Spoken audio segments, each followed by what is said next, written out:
Try Before We Die, the whiskey review show where we don't know what we're drinking, but we'll tell you what we're thinking.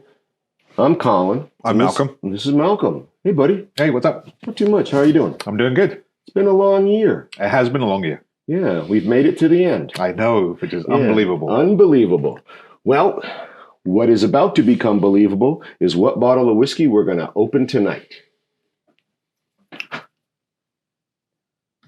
Behind you. Just taking it. And Mal says, turn Behind the chair you. and grab. They're going to be behind you. Okay. Nope. Yeah. New shelf. I don't think it is Really? the new shelf. It's a newer shelf, but not the new shelf. All right. We'll see everybody for bottle 431. I think it's this way.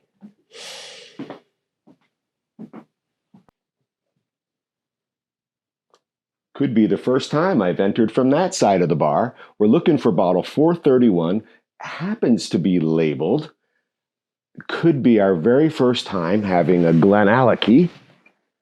This is their 9-year-old limited edition Oloroso cask, coming in at 48%. What's exciting about this, Speyside, but what's exciting about this is a Billy Walker release. Now, Billy Walker is building quite a name for himself in the Scotch world. He's been doing it for a long time, but his whiskeys are highly rated. So I'm excited to try this limited release GlenAllachie from Billy Walker. We'll see everybody back at the bar.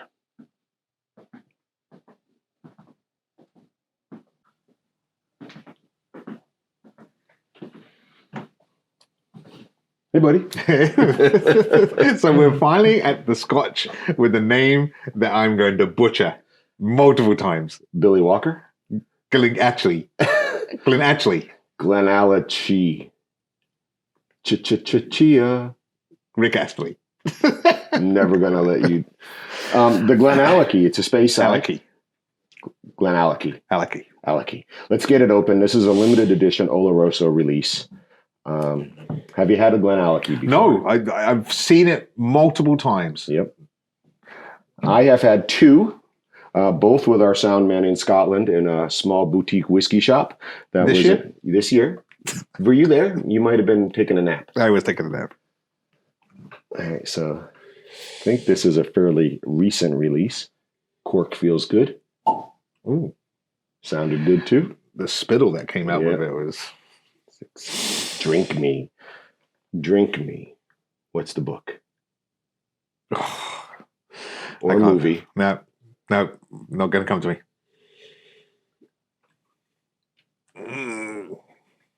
I know they're trying to give you clues. I know. I can't freaking... But I do. It's great. Just watching it. It's like I'm playing charades. Now, this isn't true, but here's another clue. Your body is a... It's not coming to me. It's not coming to me. Let's just get on with the show. What we need now is a lizard with a ladder. Never going to happen. I'm not Rick Astley. Tweedledee and Tweedledum. Still not going to happen. My mind is blank to what this movie is supposed to be. Alice. Oh, in Wonderland? No. What part are you knowing? Oh, yeah, actually, no, drink me. Yeah, okay. All right. So we've got this Oloroso sherry cask finish. All right. There's good notes on the back. I'm going to not read them and see what we can come up with. No color. Read them. No color, non-chill filtered. 9 years old. No age of release. I do believe this is a relatively recent release. 48% ABV. So what would you be hoping for?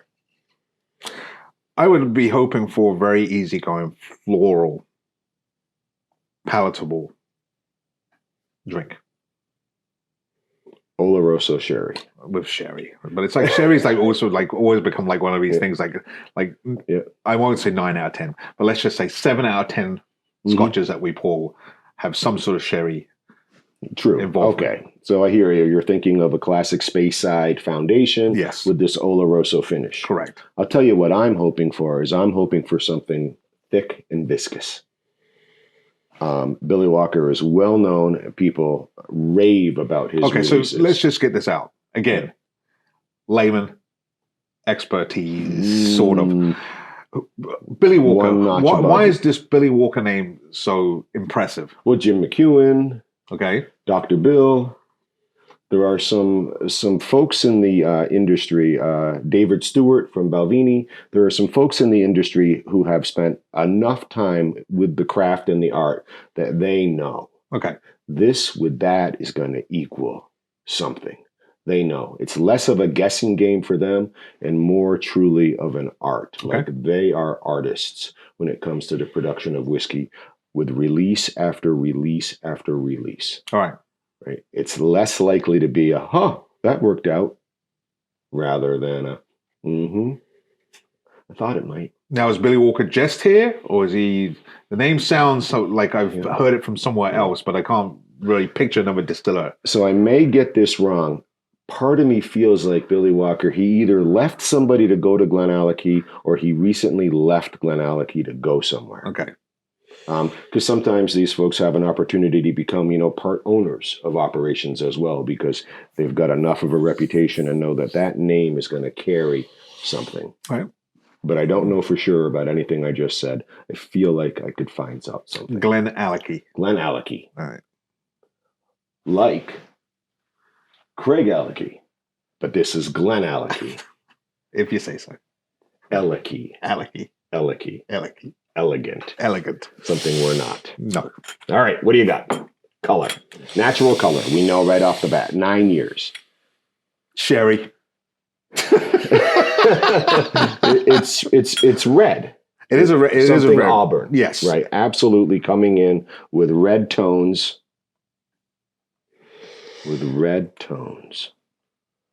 Sort of exciting to think about. I think this is just going to present chocolate, maybe mocha, hazelnut, perhaps a plum. I think we're going to go down a familiar yet with extra accents road. Okay. That's my belief. I'm just really excited about this. You got a couple of legs. It's like, oh, I see them right there, faint. I wouldn't call. Well, you got a couple too, like striking, which are almost like identical on each side. Because it peaked, right? And then you got these smaller ones in between that look like a lifeline type of thing. Oh, but right here, see it fluting? Yeah. Oh, I see it. Oh, it's developing on you. They're about a quarter, halfway down. They're running right now. All right. The GlenAllachie, a 9-year-old, a limited edition Oloroso cask finish. Ready? Mm-hmm. All right. Familiar sherry notes, but almost a little bit more subdued than usual. Moving into chocolate. Yeah, I'm going to disagree with you. Subdued. I think it was very much. Did it hit you hard? Yeah, very much. You could tell this was a sherry cask. Yeah, I could tell it was sherry as well. It just wasn't as punchy. It wasn't as sulfuric. I do like your chocolate. And there's something purple going on. And again, maybe I'm trying to be right with a plum, but there's something purple going on.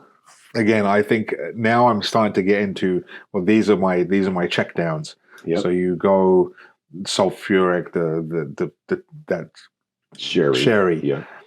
You get those chocolate notes, and then for me, it's now going into the raisins. Okay. And, when you call your plums and those dark fruits, because it's right. Because red fruits can be a little bright sometimes. So I think we're moving into these purple, these very bordering on brown fruits. I'm still going to go with very subdued in a very pleasant way. It definitely has mellowed out. What about this 48%? Is it hitting you in the nose at all? Okay, that's interesting, because I would say the first initial pour, you could definitely feel something. But now that this is starting to mellow out, I'm not really feeling, this is 48. Yep. And it's interesting that when we talk about these type of things, and you mentioned ABV, and we say the 40s and the mid 40s, and then you got your 50s, and then we go push into the 60s. It's interesting that sometimes that becomes like a backstory. Yeah. Like you don't think about it, which is what really to Biggie Billy Walker is this ability to freaking take alcohol and not make it as ferocious, not to make it like it's overpowering, but to take these numbers and say, okay, I can take a 48, but I'm going to make it like a low 40. Right. It's going to come across this way. It's going to hit another way. And this is what I want you to experience. And what I like about the fact is when you taste it, you all of a sudden be, oh, there's some alcohol in here. Mal just said a really important word. Taste. Shall we get after it? Yeah. Cheers. Cheers, mate.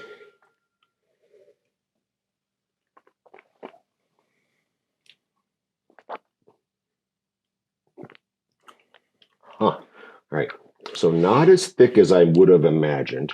I would say it's above lightly viscous, though. But what's interesting to me is I just had a sherry hit much more potent than I did on the nose. Yes. And what I will back that up with is that there's some venom to this, which was interesting. Right. Having it's not on the nose. Correct. Yeah. Like I felt that as I drew it back, I felt it. And I was like, oh, there's a little bit more to this than I actually gave it credit. Yeah. Again, it's so interesting that it's almost inverting itself, right? Because I'm having much more of a hit in the mouth than I was on the nose. And now I'm like heading more towards cherry. Right. More red berries? Yes. Yeah. Right. So it's got these two layers going on. It's got these purple on the nose and red in the mouth. The obvious chocolate on the nose, the obvious cherry in the mouth. But it definitely is when you start to break down with scotches and you have your bourbons and now you have with sherry finish, you can sort of now, for me now, I'm starting to really be able to differentiate between the two. Because this speaks sherry all the way through it. Oh, it's so obviously sherry, especially once you start drinking it. Well, I'm gonna see if I can read some of these words, Mal. On the nose. Where's your little magnifying glass? The words are a little bigger than usual. Right. Interesting. Red velvet cake. Okay. Dried apricots, honey, cinnamon butter, and mocha. In the mouth, chocolate, honey, butterscotch, red berries, poached apple. That asks a lot of you right there. That's asking a lot of a palate. I like the red berries. Yes. The poached apples, I'm not quite sure where you'd get that from. But on the front, bold notes of espresso, figs, and honey. Again, I'm definitely in the espresso or the dark chocolate, for sure. The red berries. The figs would be raisiny. Right, yeah. The figs could be that purple fruit. Of course, it's dried. I kind of like this whiskey. You know what it reminds me of? I think we had a Deanston 2008 Oloroso cask. Yep. Yeah, and this is very reminiscent of that as well. What I like about this is this is when I think about traditional Speyside, this reminds me of a traditional Speyside. It has that feel, that airiness, the ability to just ease you through a drink rather than force you to go, oh, here, that. Well, I like what you're saying is underneath all of this is a Speyside. Yes. Right. That then has this additional, then this sherry cask finish. And I would be so curious. Are we 6 months in an intense sherry season? Are we a year in a sherry cask that's held sherry for a decade? Right. What is this sherry finish? How much time? And what's the backstory on this Oloroso? Because I think that's the contributing factor here that rises this above the Speyside. Yeah, and to throw myself out there, I would say this has been in a sherry cask for a while. Okay. Because you've got all the notes of being a sherry. There's no hiding it. There's no wisps. It's there. It strikes you right so out present. Right. And what it really is now is there's so many, because of this show, there are so many different Speysides that I've been now lucky enough to taste, that it amazes me that every time I think, oh yeah, This is it. This is the one. This is it. Don't need to taste any more. One more comes up that I've never tried before. I'm like, wow. Wow. This is good. And this Billy Walker guy obviously sort of knows what he's doing. He seemingly is living up to his reputation. This is the third GlenAllachie I've tried. And I think there was maybe a 10 or a 15-year-old I tried in Scotland. And then here, this limited edition 9-year-old coming in at a higher ABV, yet that ABV is not on the nose, no, but it's in the mouth. Yep. There are really two distinct experiences happening here, which is some of the beauty of Scotch whiskey, right? Is that we can start with color, especially natural color, and we can move to nosing, and we can move to palate. And can you find a way to enjoy all three in any given whiskey? And I think in this case, we can enjoy all three. This nice natural color. Yep. A pretty complex nose that moves into an entirely different palate. No, agreed. I mean, right. I think because of this show, and I think for a lot of the viewers who are friends and stuff like that, who are not involved with the Scotch world, what I think you get from there is that each drink that we have brings a whole new palate to the table, right. And the different regions we get to try have different expressions. But like you said, within each region, there are crafters who put together the best possible drink that they can possibly do. And we're fortunate to be able to do this on a regular basis. And what amazes me is where you go to, and this is my region by choice. It is nice to be able to go and say, well, this is a Speyside because of A, B, C, D. And this one ticks all those boxes. Well, and I think we'll start to wrap this one up, but I think really what you're referencing here too, Malcolm, is the value of experience. And that's something a young man struggles to understand. Correct. Right? That a young man, a young woman can be like, oh, I know. And it's only until your hair shifts that, you can start to realize, oh, it's only because of 20, 30 years of exposure to whatever the field is, whatever the craft is, that you can be like, no, I've been in a circumstance like this reminds me of, and I'm familiar, and I think and boom. Yep. That is only luck for a young man, and it's experience for somebody who's seasoned. Agreed. Yes. Well, let's see what the crew has for us as we wrap up Billy Walker's GlenAllachie limited edition 9-year-old. This is me or me. Oloroso. Let's see. I haven't even read it yet. Everyone should believe in something. I believe I'll have another drink. Cheers, people. Cheers. Oh my gosh. Well, it's nice to have had a Billy Walker. It's nice to have explored him on camera. It's your first Billy Walker. Yep. It's my third that I'm aware of. This is a complicated whiskey because from color to nose to palate, it all presents and represents different things. Yep. No, this is a very flavorful expression.